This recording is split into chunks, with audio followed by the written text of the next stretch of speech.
Aziz жастар, mahalliy жастар ортасында бес баслама олимпиадасының екінші маусыміне қатынасуға даяrsыз ба?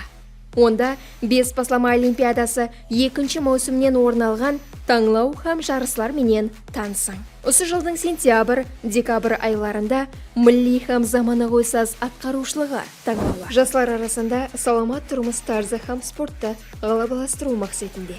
Ішкі істер министрі кубогы үшін волейбол жарысы, бас прокурор кубогы үшін күрес жарысы, сондай-ақ гимнастрада жарысы, жастардың рухилығын жоғарылатуға қаратылған жас кітапхұмар таңлауы, һәмде закауат интеллектуал ойыны.